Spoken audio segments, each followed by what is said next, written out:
Ma'asyiral muslimin yang dimuliakan Allah Azza wa Jalla, kita bagi kisah ini menjadi 4 kisah.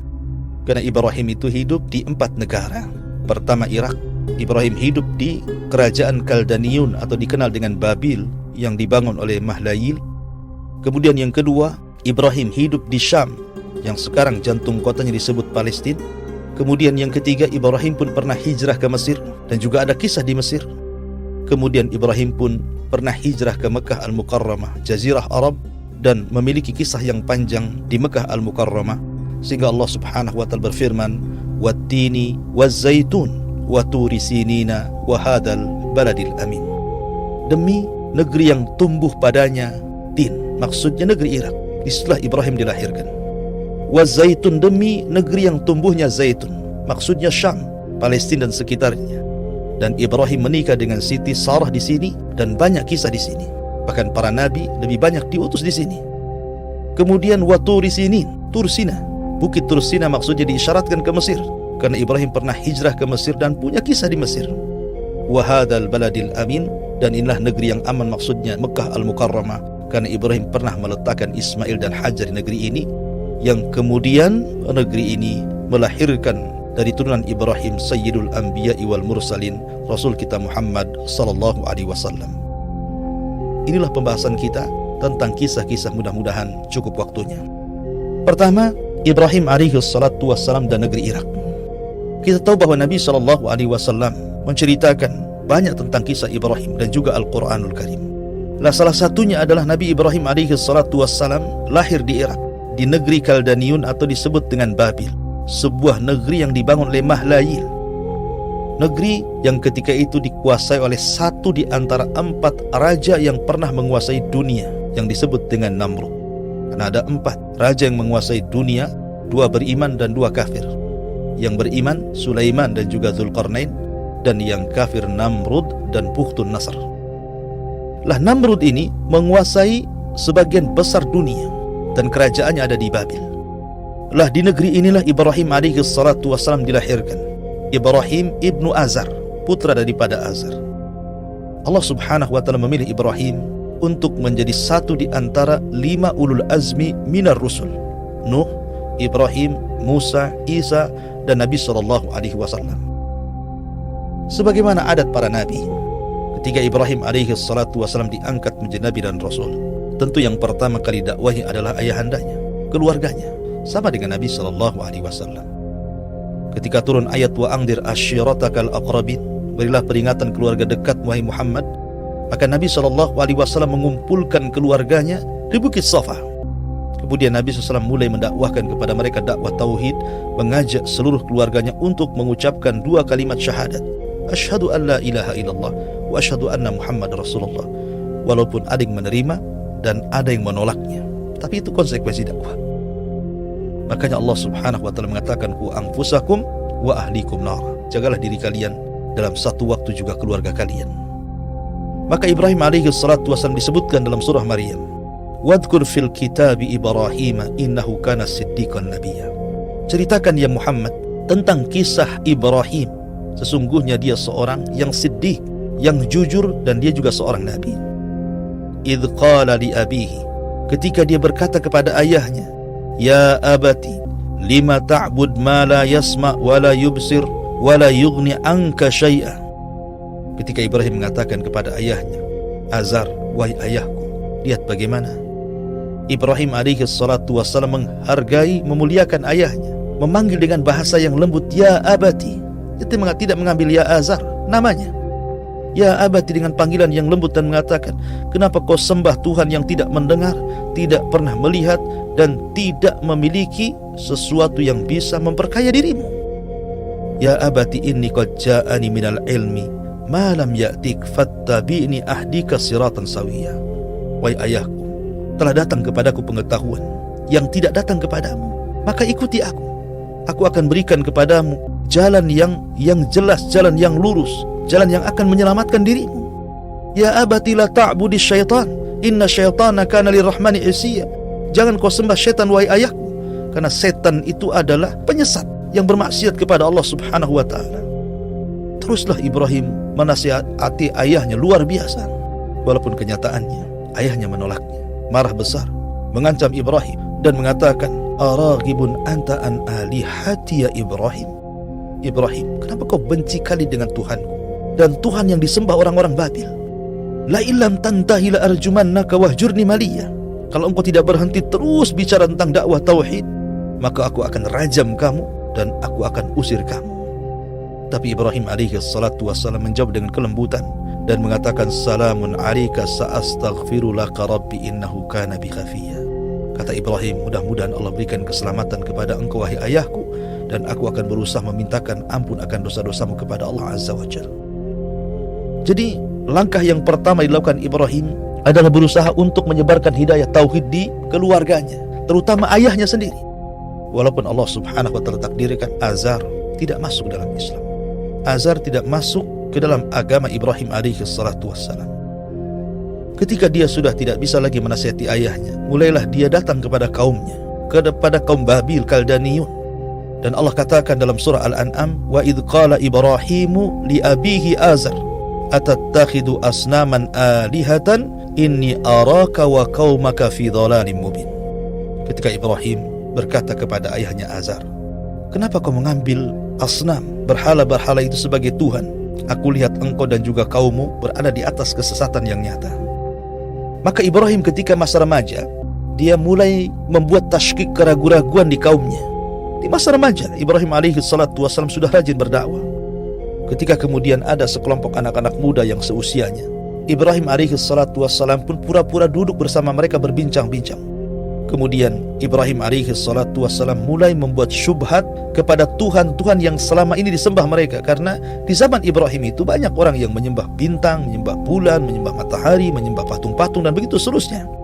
Lah Ibrahim hendak membuat keraguan-raguan kepada mereka bahwa Tuhan yang selama ini kalian sembah itu tidak benar. Maka duduklah Ibrahim di antara anak-anak muda yang ada di situ.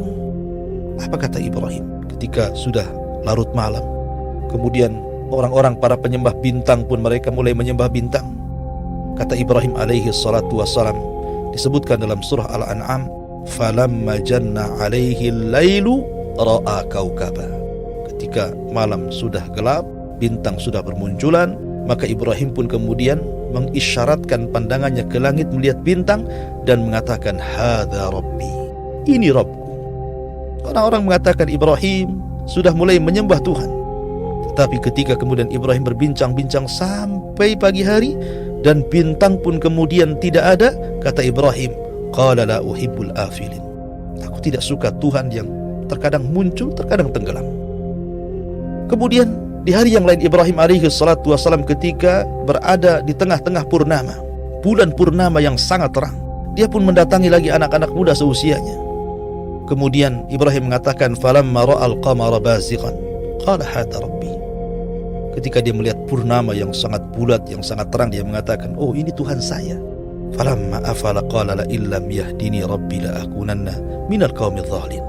Tapi ketika bulan kemudian keesokan harinya tiba-tiba hilang, maka Ibrahim mengatakan di hadapan kaumnya, "Kalau Allah tidak memberikan hidayah kepadaku, tentu aku termasuk orang-orang yang sesat." Lah di pagi harinya muncul matahari. Maka Ibrahim ketika ra'as syamsa bazighatan, memiliki cahaya yang lebih terang dibandingkan bulan dan bintang, Ibrahim mengatakan, "Hadza Rabbi." Oh, boleh jadi ini Tuhan yang benar nih. Bintang sudah enggak benar, muncul tenggelam, bulan sudah enggak benar, pergi dan datang. Oh, mungkin boleh jadi ini matahari Tuhan saya. Dia mengatakan, "Hadza Rabbi," ini Tuhan saya. Kenapa? "Hadza akbar," ini lebih besar daripada bulan dan bintang. Falamma afalat, ketika di sore hari matahari pun pergi, matahari pun tenggelam, maka Ibrahim menyeru kaumnya, "Ya qaumi inni bari'um mimma tusyrikun." Wahai kaumku, aku berlepas diri dari apa yang kalian sekutukan. Inni wajjahtu wajhiya lilladzi fataras samawati wal ard hanifan wa ma ana minal musyrikin. Sesungguhnya aku arahkan wajahku kepada zat yang telah menciptakan langit dan bumi, hanifan wa ma ana minal musyrikin, yang lurus, yang tidak menyekutukan Allah, dan saya bukan termasuk orang-orang musyrik. Jadi Ibrahim alaihi salatu wassalam membuat keraguan-raguan kepada kaumnya. Sungguhnya Tuhan yang kalian sembah ini tidak benar. Bahwa bintang itu kadang tenggelam, kemudian kadang muncul. Bahwa bulan itu kadang datang, kadang pergi. Bahwa matahari itu kadang muncul, kadang hilang. Sebenarnya ada zat yang menjadikan bintang, bulan dan matahari itu didatangkan dan dipergikan. Kenapa kalian tidak menyembah zat yang mendatangkan bintang, matahari dan bulan, ataupun yang meniadakan bintang, bulan dan matahari? Seolah-olah Ibrahim ingin mengatakan seperti itu. Ini bintang ini kadang datang, kadang tenggelam, tentu ada yang menjalankannya. Begitu juga bulan dan matahari. Kenapa kalian tidak menyembah yang menjalankannya saja? Seolah-olah Ibrahim ingin mengatakan seperti itu. Dan itu membuat keraguan-raguan kepada kaumnya. Subhanallah, di waktu remaja Ibrahim mendakwakan dakwah tauhid, dan harusnya kita seperti itu. Walaqad ba'atsna fi kulli ummatin rasulan an i'budullaha wajtanibut taghut. Dan kami utus pada tiap-tiap umat ini seorang rasul, di mana tugasnya menyampaikan sembahlah Allah, tauhidkan Allah, esakan Allah, dan jauhi sesembahan selain daripada Allah alias taghut. Itulah tugas kita mendakwahkan tauhid. Ma'asyiral muslimin yang dimuliakan Allah Azza wa Jalla. Tetapi kaumnya pun kaum yang degil, susah beriman kepada Allah Azza wa Jalla. Maka Ibrahim pun kemudian mulai bersiasat, karena ketika itu kerajaan dipimpin Namrud, dan Namrud dan kaumnya di Babil itu para penyembah berhala, macam-macam disembah, matahari, bulan, bintang, macam-macam. Maka suatu ketika Ibrahim alaihi salatu wassalam melihat bahwa di kerajaannya akan ada pesta yang sangat besar, pesta kerajaan, di mana manusia akan keluar dari istana dan berkumpul di sebuah lapangan. Maka Ibrahim mulai bersiasat di sini. Ketika ayahandanya meminta kepada Ibrahim untuk ikut berpesta dengan Id kerajaan kala itu, tapi Ibrahim alaihi salatu wassalam berbohong kepada ayahnya dan mengatakan, inni sakit, saya lagi sakit. Kalau ayahanda ingin pergi saja. Padahal Ibrahim mengatakan seperti itu, dia ada siasat besar, ingin menghancurkan patung-patung Namrud. Maka ketika betul-betul Ibrahim alaihi salatu wassalam mengatakan, wa tallah la akidanna asnamakum ba'da an tuwallu mudbirin, demi Allah aku akan membuat siasat terhadap patung-patung kalian setelah kalian pergi mengadakan Id. Faja'alahum judadan illa kabiran lahum la'allahum ilaihi yarji'un. Maka Ibrahim pun masuk ke dalam istana, ke ruangan khusus. Banyak berhala-berhala yang memang diagungkan Namrud dan juga para pengikutnya. Disitulah Ibrahim mulai menghancurkan patung-patung itu. Tidak ada satupun patung yang tersisa kecuali dihancurkan, tapi Ibrahim membiarkan yang paling besar dari patung itu. Dibiarkan. Supaya apa? La'allahum ilaihi yarji'un, agar mereka kembali mentauhidkan Allah. Tujuan Ibrahim ini bukan hendak menghancurkan patung, karena patung itu bisa dibuat lagi, bahkan mungkin lebih besar daripada itu. Bukan itu. Kalau tujuan Ibrahim hanya menghancurkan patung, besok dia dibangun lagi patung itu, dibuat lagi, bahkan mungkin lebih besar dibandingkan patung yang dihancurkan Ibrahim. Tapi Ibrahim bukan itu tujuannya. Ibrahim itu ingin memberikan pelajaran. Kalau patung-patung itu tidak sanggup melindungi mereka, bagaimana melindungi orang lain? Kalau patung-patung sendiri dihancurkan oleh Ibrahim, tidak sanggup melindungi mereka, bagaimana akan kemudian melindungi selama ini menyembahnya? Itu maksudnya Ibrahim, supaya mereka berakal, bahwa perbuatan mereka itu jauh daripada akal. Makanya dia mengatakan la'allahum ilaihi yarji'un, agar mereka kembali mentauhidkan Allah subhanahu wa ta'ala. Ketika betul-betul sudah dihancurkan, kemudian dibiarkan patung yang sangat besar, kemudian dikalungkan palunya di patung yang sangat besar. Tiba-tiba kemudian Ibrahim keluar dari situ. Setelah pesta berakhir, Namrud pun murka dan mengatakan, siapa yang menghancurkan patung-patung ini? Dikirimlah jasus mata-mata. Akhirnya kemudian mereka mendengar bahwa ada anak muda, sami'na fatan yadhkuruhum yuqalu lahu Ibrahim. Oh, ada anak muda yang menghancurkan patung itu, konon namanya Ibrahim. Maka Namrud mengatakan, cari dan tangkap Ibrahim. Cari dan tangkap Ibrahim. Man fa'ala hadza bi alihatina, siapa yang telah melakukan hal ini dengan berhala-berhala kami? Innahu laminadh zalimin, ini orang zalim ini. Tangkap Ibrahim. Ditangkaplah Ibrahim. Kemudian qalu fa'tu bihi ala a'yunin nas la'allahum yashhadun. Setelah tertangkap Ibrahim, maka para pembesar Fir'aun mengatakan, datangkan manusia, kumpulkan manusia, biar mata-mata manusia tahu siapa yang menghancurkan berhala dan Tuhan mereka. Maka berkumpullah manusia, didatangkanlah Ibrahim, semua mata terbelalak, oh ini rupanya yang menghancurkan patung itu. Mulailah kemudian para pembesar Namrud ini menginterogasi Ibrahim dan mengatakan, a'anta fa'alta hadza bi alihatina ya Ibrahim. Ibrahim, apakah engkau yang melakukan ini kepada Tuhan-Tuhan kami? Maka Ibrahim alaihi salatu wassalam mengatakan, bal fa'alahu kabiruhum hadza fas'aluhum in kanu yantiqun. Lihat, Ibrahim ingin pura-pura tidak berdusta. Dia menunjuk patung yang sangat besar dengan jempolnya. Jadi seolah-olah mungkin bahasa kita, ini patung yang ini, pakai jempolnya, ya. Ibrahim ingin mengatakan bahwa kalau Anda memegang palu dan Anda tidak punya jempol tangan, tentu Anda tidak akan kuat memegang palu itu. Tapi ketika ada jempol dalam tangan kita, kemudian kita pegang palu, maka palu itu akan keras kita pegang, akan kuat kita pegang. Seolah-olah Ibrahim ingin mengatakan, sebenarnya yang melakukan menghancurkan patung-patung itu adalah jempolku ini. Itu maksudnya Ibrahim. Ya. Tetapi tidak disebut. Dia ingin tawari, dia ingin menutupi kebohongannya dan mengatakan bal fa'alahu kabiruhum hadza. Yang melakukan, yang menghancur-hancurkan patung-patung kecil itu maksudnya yang besar ini. Nah, Ibrahim sambil menunjukkan jempolnya, maksudnya jempol saya. Dan orang-orang menyangkanya Ibrahim menunjuk kepada patung itu supaya Ibrahim lepas dari dusta maksudnya. Tapi mereka pun ketika Ibrahim mengatakan fas'aluhum in kanu yantikun, kalau enggak percaya tanya saja kalau mereka bisa bicara. Farajau ila anfusihim faqalu innakum antumudz zalimun. Karena mereka tidak bisa membantah hujah Ibrahim yang sangat kuat. Maka mereka pun melakukan kekuatan hujah dengan cara membakar Ibrahim dan mengatakan qalu harrikuhu wansuru alihatikum in kuntum fa'ilin. Kalian harus membela Tuhan-Tuhan kalian, bakar anak ini. Maka sepakatlah mereka pun mengumpulkan kayu bakar berhari-hari sampai menggunung kemudian dibakar. Maka Ibrahim alaihi salatu wassalam ketika itu disiapkan untuk dilempar ke dalam api itu menggunakan manjani ketepel besar karena tidak mungkin dimasukkan, mendekat api pun panas. Maka dilemparlah Ibrahim alaihi salatu wassalam ke dalam api itu. Subhanallah, para malaikat telah siap siaga menawarkan kekuatan mereka untuk menolong Ibrahim, termasuk Jibril, Mikail, malaikat Jabal.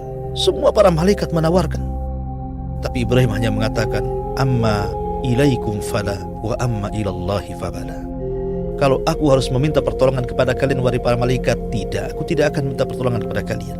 Tapi kalau aku meminta pertolongan kepada Allah, ya, aku hanya meminta pertolongan kepada Allah. Hasbunallah wa ni'mal wakil, ni'mal maula wa ni'man nasir. Itu pula yang dikatakan Nabi SAW ketika Abi Sufyan menakut-nakuti akan datang kelompok tentara besar menyerang Madinah.